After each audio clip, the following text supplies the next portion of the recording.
We have new CBC News analysis of federal data regarding the Temporary Foreign Workers Program.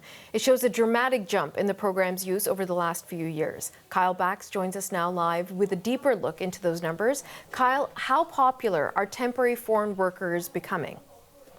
It's doubled over the last 5 years. So, Natasha, a large increase in employers turning to the Temporary Foreign Worker Program.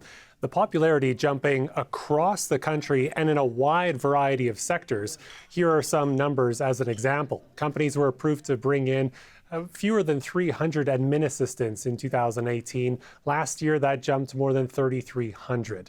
The number of cleaners rising from about 200 to 3,000.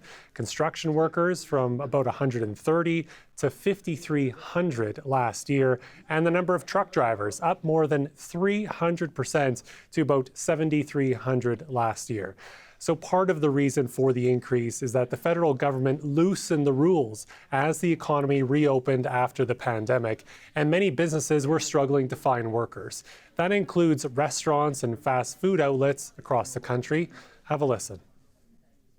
We did see that being a challenging period of time, and there was operators who were tapping into this in order to be able to revive and reopen their businesses and to be able to service the communities.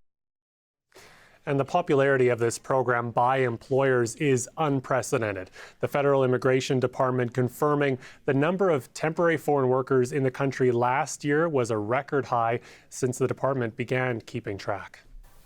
The Temporary Foreign Worker Program has been controversial before. It's not the first time we're hearing concerns. What are some of the concerns around it in terms of over the history of the program?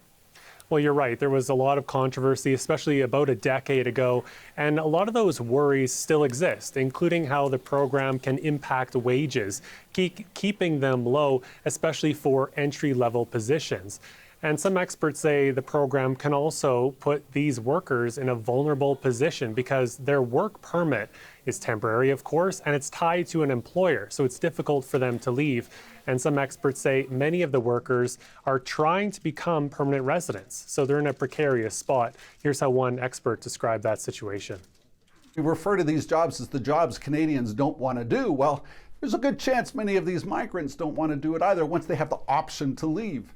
And so what that means is that these workers, when they have that promise of permanent residency status, then it makes them even more willing to put up with sort of poor working conditions, poor wages, temporarily, because there's this kind of carrot that's being held for them that's luring them towards these jobs. And we spoke with former temporary foreign workers. Some had positive experiences. They enjoyed their employment and the community that they were living in. Others did not have a positive experience. They talk about working long hours, for instance, and not receiving overtime pay.